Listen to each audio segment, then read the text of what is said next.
Good morning everyone. तो revision तो हम लोग का हो चुका है।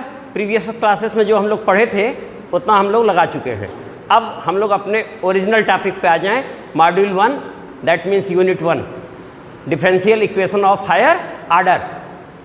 यही है ना बेटा, जिसमें पहला टॉपिक है linear differential equation of nth order with constant coefficient.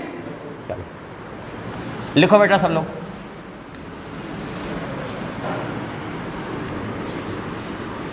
Linear differential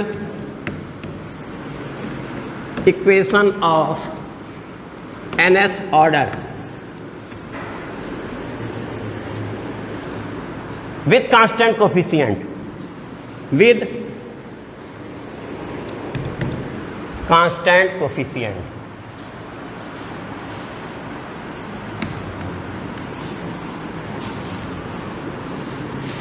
ये हमारा बेटा है जिसके बारे में बताना है।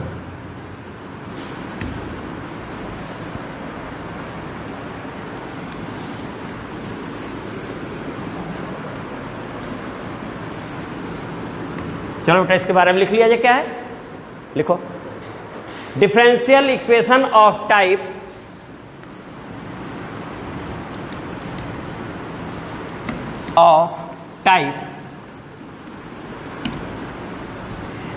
A0 dny dxn यानी n times derivative plus A1 dn minus 1 y dx n minus 1 n minus 1 times वाला, ठीक है बेटा, plus A2 dn minus 2 y dx n minus 2 plus dot dot power घटती गई।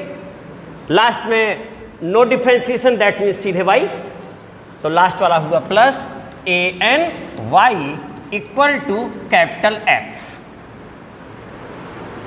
Differential equation of type this, नीचे लिखो, is known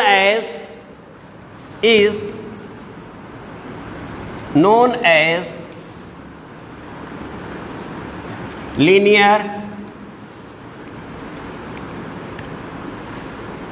differential equation of nth order with constant coefficient।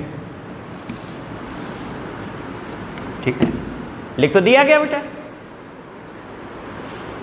समस्या ये हुई कि ये क्या लिखा है ना, और ये क्या है, और कह रहे हैं linear differential equation with constant coefficient.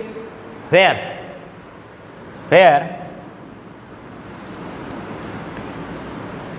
इससे पहले पूछ लें, linear differential equation of first degree, first order and first degree पढ़ा था हम लोगों ने।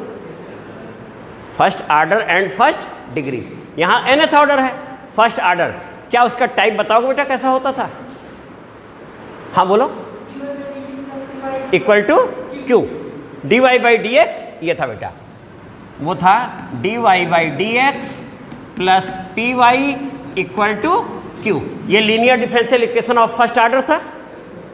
लीनियर मीन्स जो भी वेरिएबल है उसकी पावर 1 होनी चाहिए, है ना। यहां डिफरेंशियल कोफिशिएंट भी खुद में एक टर्म है, पावर क्या है उसकी? 1 है, y की पावर 1 है, that means this is linear equation.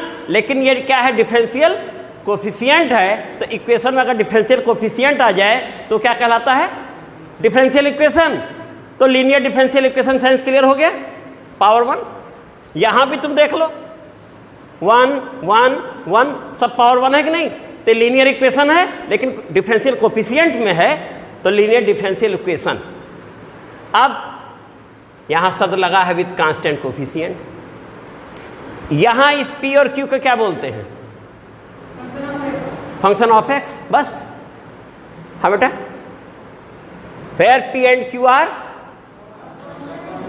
हाँ बेटा, हाँ एक कोई, हाँ तुम बोला बेटा, where p and q are, बस। हाँ बेटा कोई और बोल रहा था, एक आंसर और आया था। हाँ बेटा, इतना नहीं था, और भी था बेटा। Where P and Q are, बस function of X are constant. अरे लगाए हो, क्वेश्चन थे तुम्हारे एनसीईआरटी बुक में, वहां क्वेश्चन थे। dy by D X plus 2y equal to something करके क्वेश्चन था, याद करो, है ना। और जिसमें कांस्टेंट कोफिशिएंट था वो सबसे तगड़ा क्वेश्चन होता था, उसमें इंटीग्रेशन बाई पार्ट करना पड़ता था, याद आ रहा है, देखने में बड़ा हल्का सा लगता था। तो तुमने देखा वहां पर जो हमने कहा था कि where p and q are function of x or constant. अब ये p क्या है, y का कोफिशिएंट है ना, p is coefficient of y। If p is constant then this is linear differential equation of first order, constant coefficient, linear differential equation of first order with constant. अब बात समझ में आ गई। और इसे हम कांस्टेंट भी कह सकते हैं और फंक्शन ऑफ एक्स भी, लेकिन इसे कांस्टेंट कोफिशिएंट के लिए इसे क्या बोलेंगे। अब तो मामला क्लियर हो गया होगा ना कि किसकी वजह से कांस्टेंट है। तो हेयर a0 कामा a1 कामा a2 कामा लास्ट वाला कितना है an आर कांस्टेंट। ये क्या बेटा, कांस्टेंट है। And x is function of x or constant. Function of x भी हो सकता है आर कांस्टेंट, जैसा वहां बोले थे। तो capital X is function of x or constant.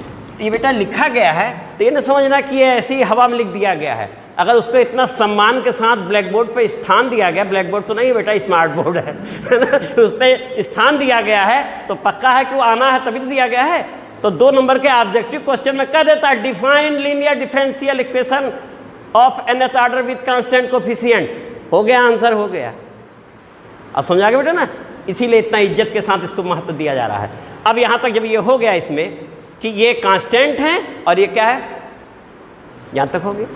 तो डिफरेंशियल इक्वेशन जब हमारा होता था प्रीवियस क्लास में तो हम करते क्या थे, कोई डिफरेंशियल इक्वेशन गिवन होता तो क्या करते, इक्वेशन जब होता तो इक्वेशन को क्या करते हैं, सॉल्व करते हैं। कोई भी इक्वेशन है तो इक्वेशन सॉल्व करके वैल्यू निकाली जाती है ना। तो डिफरेंशियल इक्वेशन अगर है तो वो भी तो सॉल्व किया जाएगा, और सॉल्व करने के अपने प्रोसीजर थे। वहाँ था वेरिएबल सेपरेबल मेथड था, होमोजीनियस इक्वेशन मेथड था, और लीनियर डिफरेंशियल इक्वेशन। 3 टाइप थे। एक और टाइप होती है बेटा एग्जैक्ट, लेकिन वो वहाँ पढ़ाई नहीं गई है और यहाँ पढ़ाई नहीं जाएगी और बीच में यूज होगी। तो जब यूज होगी तो तुमको हम पढ़ा भी देंगे उसे, इसलिए निश्चिंत रहो कि ये मालूम है कि तुम एक अभी उसमें से नहीं पढ़े हो जो आगे अभी इन्हीं चैप्टरों में यूज होगा।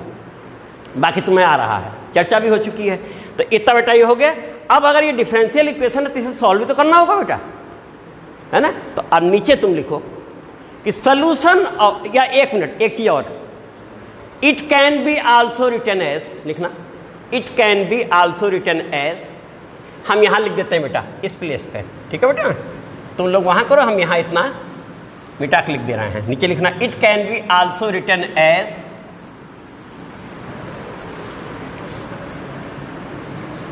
a0 dn plus a1 dn minus 1 plus a2 dn minus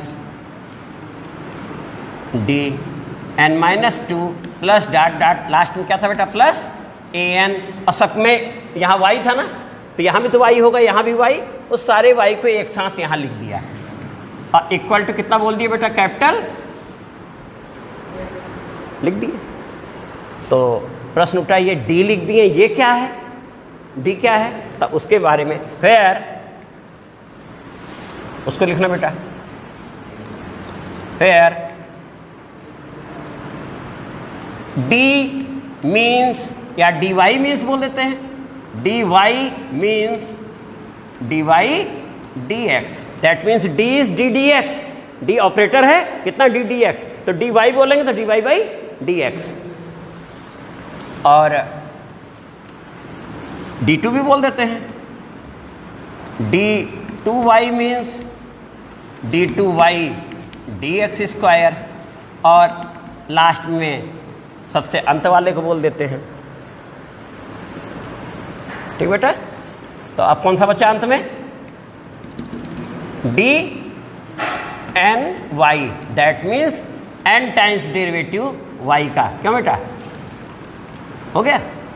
तो ऐसे भी लिख सकते हैं, which can be also written as ये। और बाकी तो बोल ही चुके हैं, A0 A1 A2 A3 क्या an क्या है? ये कांस्टेंट हैं, वो function of x or constant है। हो गया ना?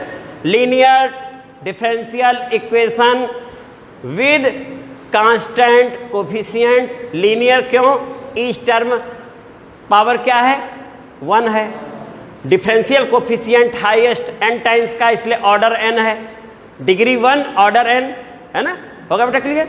अब इसके बाद लिखो सॉल्यूशन ऑफ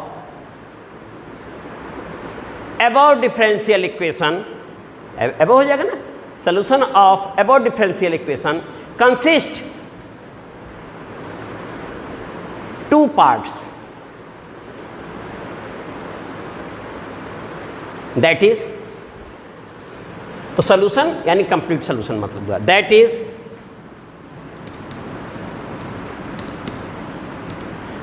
कंप्लीट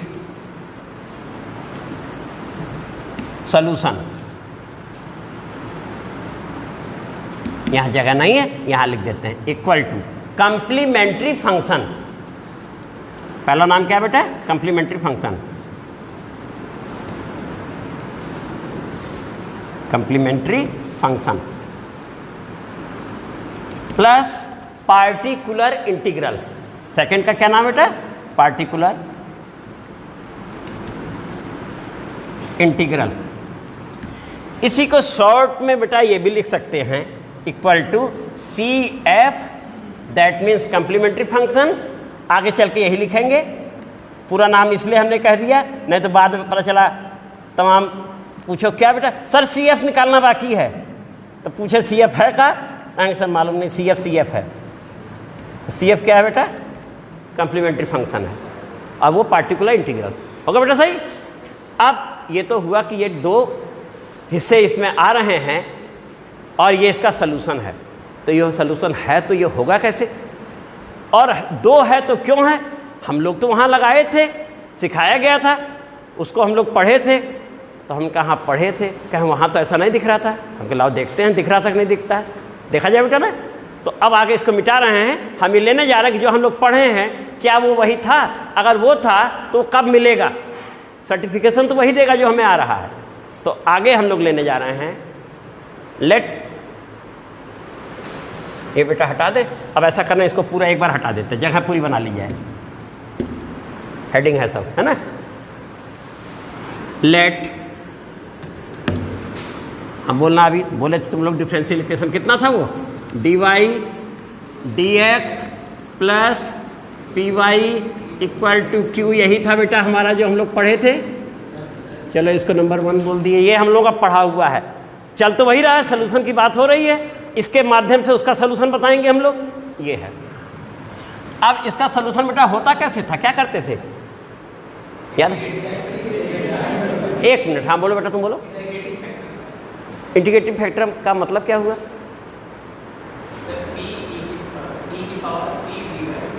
क्यों कहते हैं उसको? देख लिया, ठीक ना?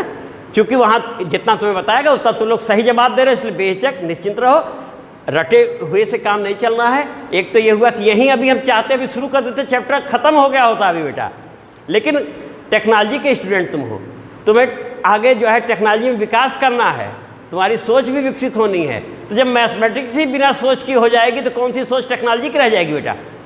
यहाँ भी अगर कोई चीज़ आई है, क्यों आई है, कहाँ से आई है, रीजन क्लियर है, तभी तुम आगे डिस्कस कर पाएंगे बेटा। तो अब यहाँ पूरा लेंगे क्योंकि यहाँ जरूरत भी है। तो अब देखो बेटा, क्यों वो इंटीग्रेटिंग फैक्टर कहा जाता है या कैसे उसका सोल्यूशन वो आया, वो भी हमें लेना ही है। तो यहाँ से आया बेटा, लिखो मल्टीप्लाइंग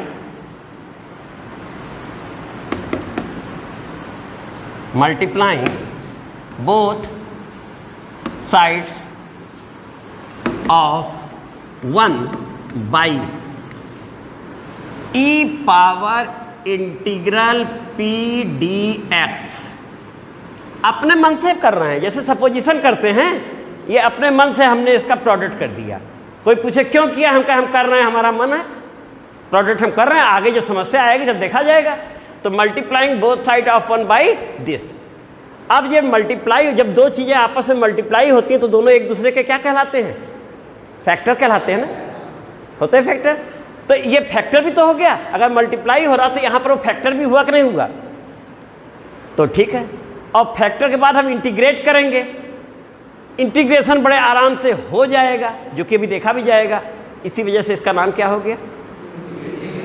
इस डिफरेंशियल इक्वेशन को सॉल्व करने में, यानी उसको सॉल्व में इंटीग्रेटेड करते हैं, इंटीग्रेट करने में इसने आसान बना दिया। That means this is integrating factor. तो बाई दिस विच इज अभी क्लियर हो जाएगा कैसे। विच इज क्या नाम दिया बेटा? इसका भी पूरा नाम लिख लो, इंटीग्रेटिंग फैक्टर, शॉर्ट में IF बोलते थे ना। तो multiplying both side by this कर दिया जाए प्रोडक्ट बेटा, प्रोडक्ट किया गया तो ये हो गया बेटा e पावर इंटीग्रल PdX। जहां भी संदेह रहा करे बेटा तुरंत तुम लोग टोक दिया करो, है ना। हम तुम लोग पहले भी बोल चुके हैं कि हमको ज़्यादा अच्छा लगता है जब विद्यार्थी पूछते हैं। मौन होने का मतलब कि केवल बस बर्दाश्त करते जा रहे हो ना, बर्दाश्त नहीं करना है। हाँ, ये हो गया बेटा। इसके बाद कितना है देखो, dy by D X plus p पहले लिख देते हैं, e पावर इंटीग्रल PdX, और ये y भी है क्या बेटा, equal to q e power integral PdX। यहां तक सही बेटा। अब इसके आगे देखना, लिखने जा रहे हैं dx e power integral PdX into y equal to q into e power integral PdX। क्या ये सही लिखा है कि नहीं? लगा होगा अटपटा। अब देखो सही है कि नहीं है, प्रमाण दे रहे हैं तुम्हें, अब समय बर्बाद नहीं किया जाए ना। तो ये derivative of product of two function है बेटा। फर्स्ट फंक्शन बोलो लिखा है, डेरिवेटिव ऑफ सेकेंड लिखा है, प्लस सेकेंड फंक्शन ये देखो लिखा है, derivative of first e power bracket का e power bracket ddx bracket, तो e पावर ब्रैकेट का e पावर ब्रैकेट। अब ब्रैकेट कौन है? इंटीग्रल। बाई इंटीग्रल का डिफरेंशियल कर ले तो फंक्शन ओरिजिनल बाहर आ जाता है, कैद से फ्री हो जाता है। p हो गया। ये मालूम है ये फार्मूला बेटा कि इंटीग्रल ddx fx dx, यही है ना। किसी फंक्शन का डेरिवेटिव किया जाए और फिर उसका, तो हमें क्या मिलता है बेटा, इक्वल टू fx मिल जाता है ना, fx मिल जाता है। थोड़ा बेटा यहाँ नहीं ले रहा है, नीचे लिख दिया जाए क्या? चलो नीचे लिख दिया जाए, ये तो रेड हो गया। हाँ, इक्वल टू fx बेटा, सही है। एक ये है, एक और होता है उसको भी लिख ले, हो सकता है अभी जरूरत पड़ेगी ना। तो एक ये भी होता बेटा, अगर हम किसी फंक्शन का इंटीग्रल कर रहे हैं, हमने क्या किया, इंटीग्रल किया, जो भी आंसर आया उस आंसर का आप क्या कर दिया, डेरिवेटिव कर दिया, तो भी हमें क्या मिल जाता है, ये क्या हो गया, तो भी fx मिल जाता है बेटा। सही है, ठीक है ना। अरे ट्रिग्नोमेट्रिक फंक्शन में ही देखो, sine inverse sine x equal to x होता बेटा ना, याद आ रहा है। और sine inverse x equal to, तो भी x डेरिवेटिव में यूज करते थे, तो दोनों एक दूसरे के इनवर्स है ना, तो डेरिवेटिव और integration are inverse two each other. Integration is inverse process of differentiation. अब तो क्लियर है बेटा, तो ये लाइन समझ में आ गई। तो इतना हटा दें बेटा। अब जब ये हो गया है तो इसके बाद अगली लाइन बोलने जा रहे हैं, क्योंकि ये लिखा हुआ देख लो, ये यूज होने वाला है आपकी। तो लिखो इंटीग्रेटिंग बोथ साइड, लिखो integrating both side with respect to X. ना भी लिखो तो भी चलेगा, लेकिन लिख दे तो अच्छा ही है, जिसमें होगा उसी में होगा। तो integrating both side with respect to X, तो हम इसी में बना देते हैं बेटा, है ना, क्योंकि लिख चुके हैं तो इसी में बना दे रहे हैं। ये किया बेटा, और यहाँ dx कर दिया, ये इक्वल टू हो गया, यहाँ ये आ गया, और ये dx हुआ। यही हुआ बेटा कि नहीं, बोलो, देख लो। Integrating both side with respect to X, that means dx आ गया कि नहीं आ गया। फिर देखो वही हुआ, डिफ्रेंसिएशन, और फिर बाहर निकल के आ गया ना। तो क्या मिला बेटा हमें, e power integral p dx into Y equal to, लेकिन इसके साथ चूंकि इंटीग्रेट हो गया, कांस्टेंट ऑफ इंटीग्रेशन भी मिलेगा, उस साइड में लिख दिया जाएगा बेटा, equal to integral q e power integral p dx plus c। यही तुम लोग याद किए थे ना बेटा, कि y into integrating factor equal to integral q into integrating factor dx plus c। यही सोल्यूशन याद किए थे ना। और ये यानी तुम क्वेश्चन तुम्हें अगर दिया जाता था तो क्वेश्चन तुरंत तुम ये निकाल के इंटीग्रेटिंग फैक्टर निकाल लेते थे और तुरंत लिखते थे ये। और इतना तुम्हें छूट मिली थी कि मत लिखो, छूट तो मिल गई, लेकिन उसने हमें ये समस्या पैदा कर दी कि ये आया कहाँ से। तो ये आया, अब तो मालूम हो गया बेटा ना। अब जब ये आ गया तो ये लिखें या ना लिखें, अब तो मालूम है कि ये यहाँ से चलेंगे तो यही आएगा, और इसके प्रोडक्ट की वजह से ये बना है फॉर्म में, तभी इंटीग्रेट हो पाया है। ठीक है बेटा, इतना नोट हो गया हो तब आगे चलना है, अभी फुर्सत नहीं है, क्योंकि अभी तो हम लोग हायर क्लास वाले में आने जा रहे हैं। नोट हो गया बेटा। तो अब हम यहाँ पहुँच रहे हैं ना, आर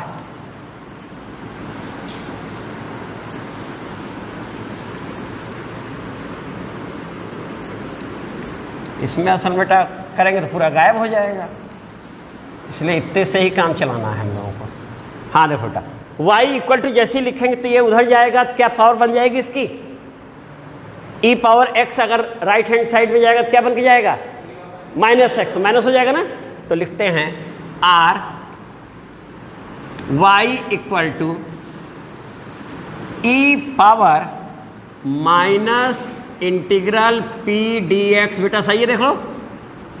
और c पहले लिख देते हैं, c वाले को पहले लिख दिए बेटा, है ना। ये देखो c है ना, c वाले को पहले लिख दिए, c इंटू इतना, ठीक है। और अब इसको लिख देते हैं, c के साथ आ रहा ना, और ये भी तो प्लस में ही है, plus e power minus integral p dx integral q e power integral p dx देख लो बेटा, ये मिला कि नहीं। जैसे ही राइट हैंड साइड में गया हमें ये मिल गया, नोट करते रहना बेटा। अब जब ये इतना हो गया तो हमने इसे लिख दिया r y equal to C U और प्लस v। वो नंबर 1 था ना, इसका नंबर हो गया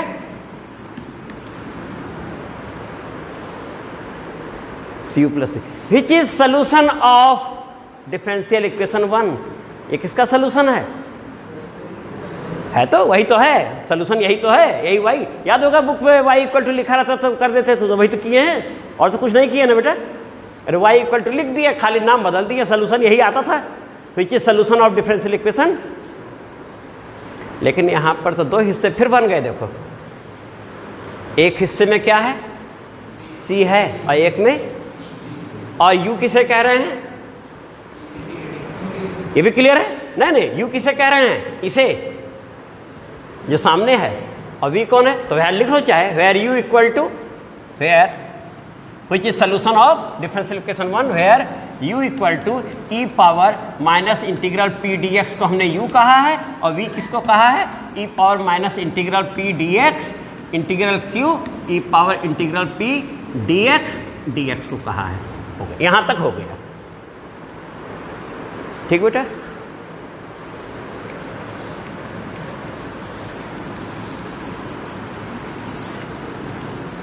अब अभी थोड़ी देर पहले हम लोगों ने linear differential equation of nth order में कहा कि इसके सोल्यूशन दो हिस्से कंसिस्ट करते हैं, complete solution equal to complementary function plus particular integral.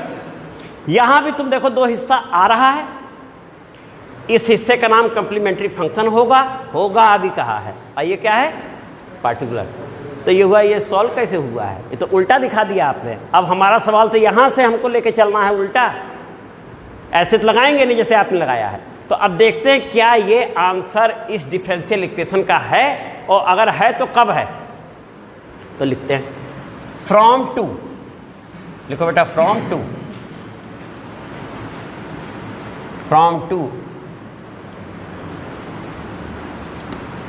u equal to यही है बेटा ना, हमने जगह बना ली।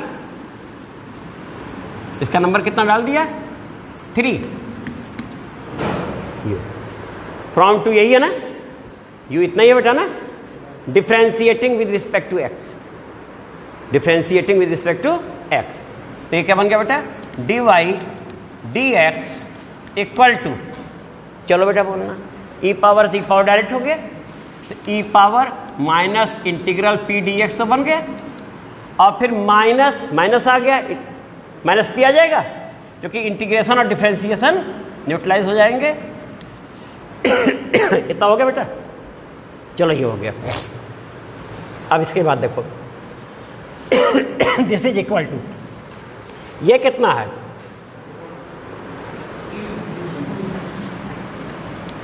Minus P U. एक मिनट, यहाँ कुछ गलती बेटा हो गई है, ये कितना था u ना, अब इधर ले आते हैं ट्रांसफर करके बेटा। तो ये r करके क्या बन जाएगा बेटा, du dx plus P U equal to,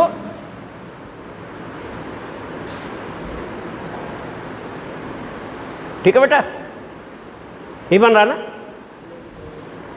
अब हम लोग कांस्टेंट से प्रोडक्ट कर देते हैं, तो मल्टीप्लाइंग बोथ साइड बाई सी कर देते हैं, लिख जाओ, हम इसी में बना दे रहे हैं बेटा।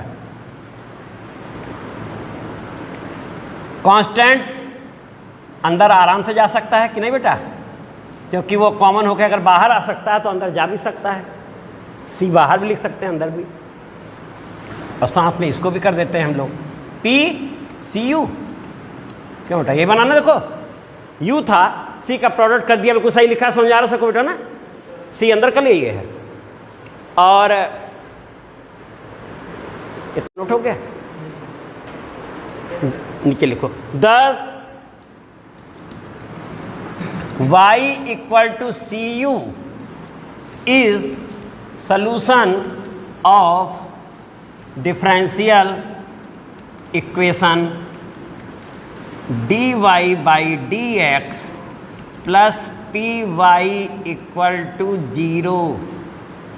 देख लो बेटा, अगर इस डिफरेंशियल इक्वेशन में y के प्लेस पर cu रख दें तो मिल रहा है कि नहीं, है वही तो मिला है। ये कब मिलेगा, ये चीज़ कब मिलेगी, जब इस डिफरेंशियल इक्वेशन y के प्लेस पर, इसका मतलब y equal to cu is solution of this differential equation. यानी हमने बता दिया कि ये सोल्यूशन है, लेकिन किसका है, उस समय राइट हैंड साइड में क्या दिख रहा है।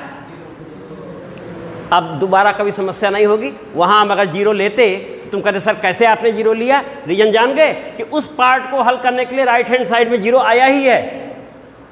यानी ये सर्टिफाई हो गया कि कंप्लीमेंट्री फंक्शन जब हम सॉल्व करेंगे तो हमारा जो भी डिफरेंशियल इक्वेशन गिवन होगा उसका राइट हैंड साइड क्या होना चाहिए, 0 होना चाहिए। होगा बेटा क्लियर। अब जब ये इतना हो गया, एक हिस्सा सर्टिफाई हो गया, अब इसका सर्टिफिकेशन लेना है। चलें, फर्दर फ्रॉम टू लिख लो, फर्दर फ्रॉम टू, हम फ्रॉम टू ही रहने देते हैं यहां, further from two v equal to, अब किसको ले रहे हैं बेटा हम लोग, v को ले रहे हैं, तो v इक्वल टू हमारा हो गया, देख के बोलना, e power minus integral p dx और integral q e power integral p dx, dx यही है क्या बेटा, नंबर 4 ना, नंबर 3 तो वो लिए थे। चलो ये हो गया, ठीक है। अब इसको भी डिफ्रेंशिएट करते हैं, differentiating both side with respect to X. चलो बेटा करो डिफरेंशिएट।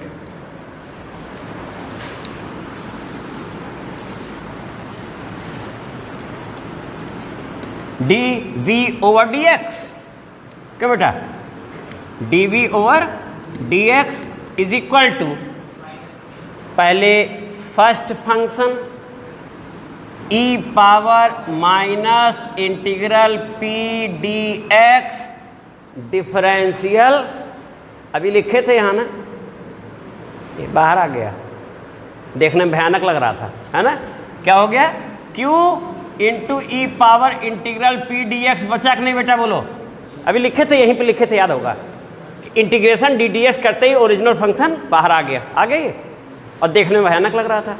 अब plus second function that means this, तो इसको ऐसे लिख लेते हैं, दैट मीन्स दिस, यहाँ लिख लेते हैं Q E power integral P D x into derivative of first, तो अभी लिखे ही थे माइनस पी ई पावर, यही बेटा क्या, देखो यही ना, यहां तक सही हम लोग बेटा। अब एक लाइन और इसको सम्मान के साथ लिख लिया जाए, ये बेटा ई power theta E power minus theta E power 0 हो गया, 1 हो गया ना, ये क्या मिला, ये क्यू हो गया, देख लो ये हिस्सा क्यू हो गया, और माइनस पी, और बाकी क्या था, बाकी भी यही तो था, देख लो यही है ना, बाकी यही तो है माइनस पी के अलावा, ठीक है। अब इतना जब तुमने नोट कर लिया तो हम इस हिस्से को हटा के यहां आ जाते हैं, तो ये कितना बन गया बेटा हम लोगों का, D V over D X equal नहीं बेटा, इधर ले आए, plus P V equal to Q, ठीक बेटा। अब इसका मतलब निष्कर्ष क्या निकला, 10, हाँ लिखना बेटा 10 y इक्वल टू v, है ना, 10 y equal to v is solution of differential equation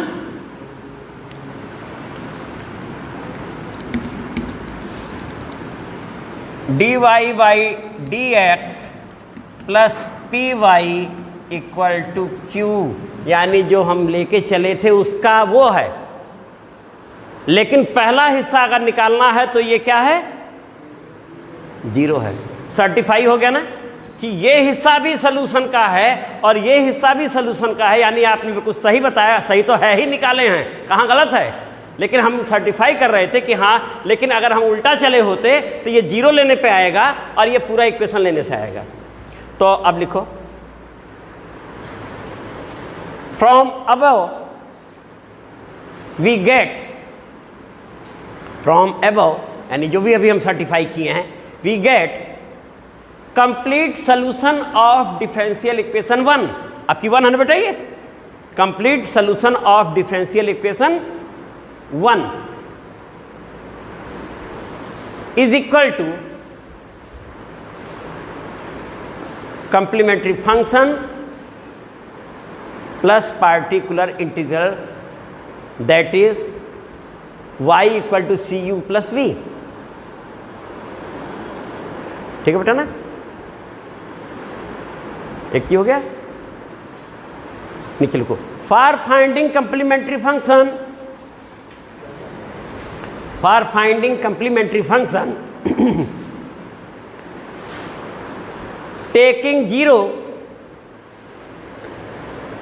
on right hand side of given equation, एक गिवन डिफरेंशियल इक्वेशन है ना बेटा, on right hand side of given differential equation, तो complementary function का काम तो ये हो गया। अब इतने के बाद अगली बात ये है कि कॉम्प्लीमेंट्री फंक्शन अब निकाला कैसे जाएगा, उतना काम बाकी बैचों में हुआ है तो उतना हम लोग कर लेना है बेटा, और कल फिर उसके बाद वो कॉम्प्लीमेंट्री फंक्शन में आने के बाद फिर कैसे सॉल्व होता वहाँ से होगा। तो अब इसके बाद लिखो method of finding complementary function, method of finding complementary function, ठीक बेटा, मेथड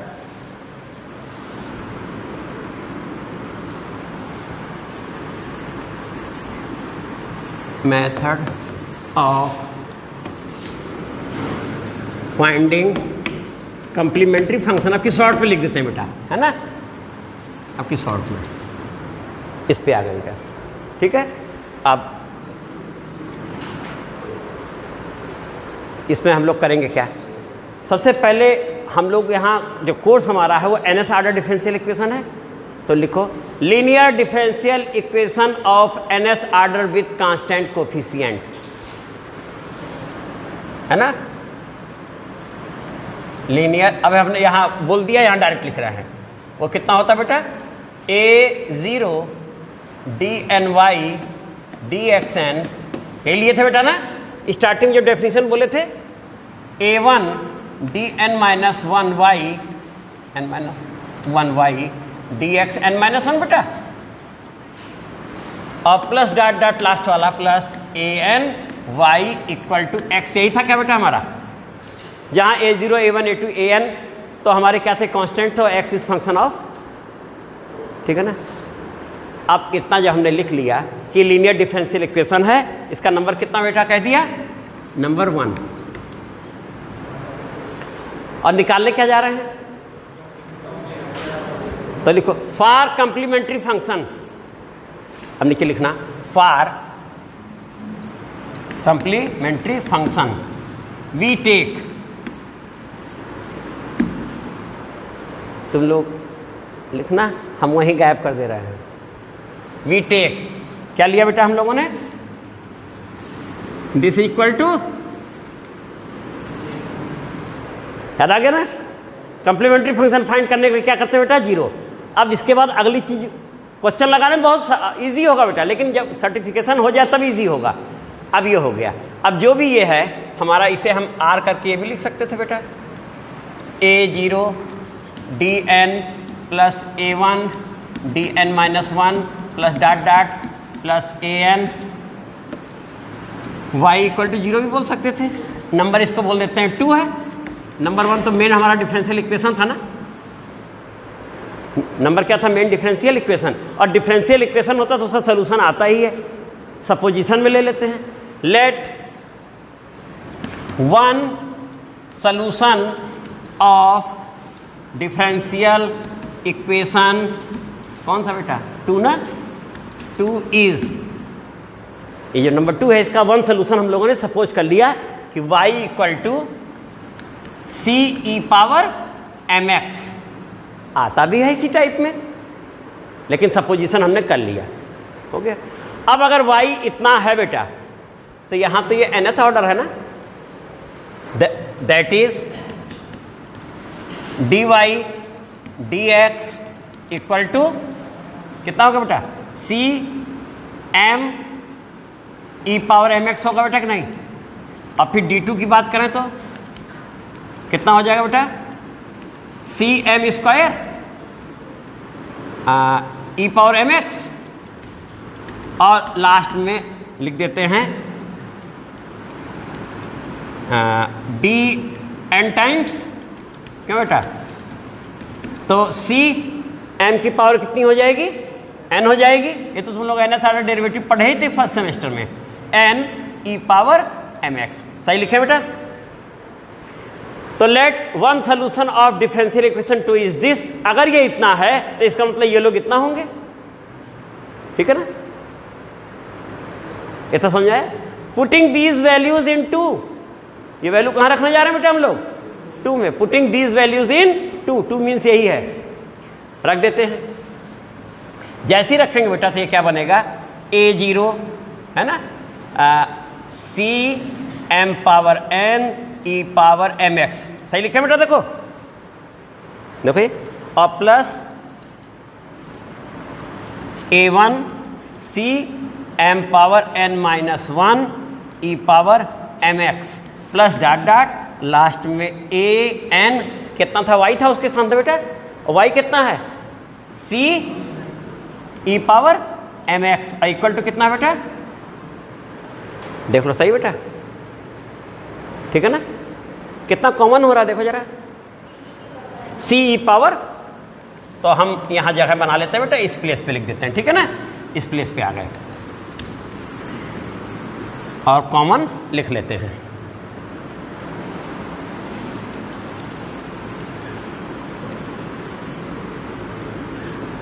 तो कॉमन तुमने बताया बेटा सी e power M x common लिया और हमें मिला a0 m power n plus a1 m power n minus 1 plus dot dot last में an और बस इक्वल टू ये मिला बेटा ना।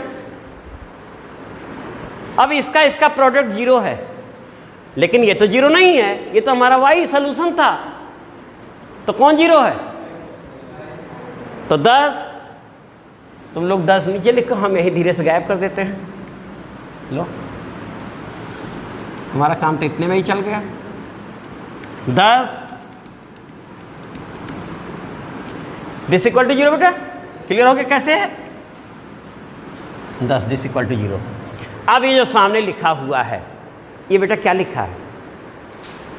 चलो माना ये नहीं क्या लिखा है तो हम इसको पूछ लेते हैं, थोड़ा सा बोलना क्या लिखा है इसे।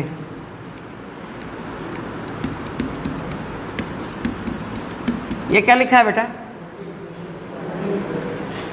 इक्वेशन है ना, क्वाड्रेटिक है। किसमें? किसमें? एक्स में, इन एक्स। अब लो धीरे से इसको हटा देते हैं।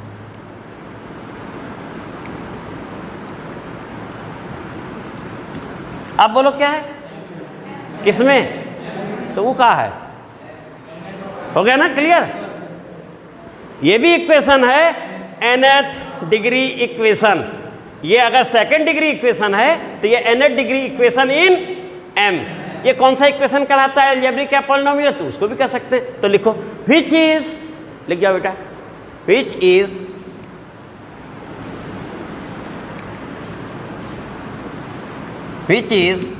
nth degree equation in m। क्यों बेटा?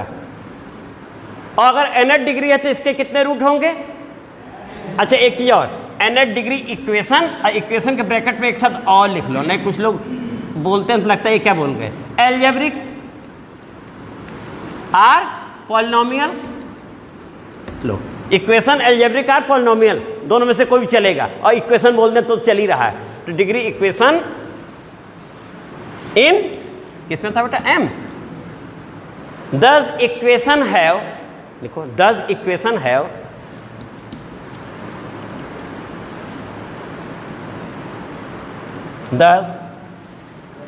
इक्वेशन हैव n रूट्स बेटा। क्यों? और रूट्स को वैल्यू भी तो कहते हैं। कोई वैल्यू कहे क्या वैल्यू है तो बोल रहे हैं, रूट्स बोलो चाहे वैल्यू बोलो। तो n रूट्स आर वैल्यू से m1 कामा m2 कामा m3 डॉट डॉट डॉट कितने हैं? mn। हो गया। अब ये हमें मिल जाएगा बेटा, ठीक है। इसके मिलने के बाद अब ये नेचर ऑफ रूट भी तुम लोग पढ़े हो, यहाँ भी आएगा। नेचर ऑफ रूट के अनुसार डिपेंड करता है रूट किस टाइप के हैं, ये हमारे रियल नंबर हैं कि इमेज या कॉम्प्लेक्स नंबर हैं कि इरेशनल नंबर हैं या सेम हैं। ये सारी स्थितियाँ आएंगी, उसके अनुसार कल के लेक्चर में हम लोग उस पर चर्चा करेंगे। हाँ एक चीज़ और हम बोल दें, ये नहीं समझना कि क्वेश्चन लगाने में इतनी मेहनत करनी होगी। अब ये क्वेश्चन सबसे इजी होगा, हमारे पास ये क्वेश्चन दिया होगा इक्वल टू एक्स करके, हम उसको दो हिस्से में हमें आंसर लाना है, तो पहले इसके लिए जीरो लेना है, तो वहाँ जीरो बोलेंगे भी नहीं।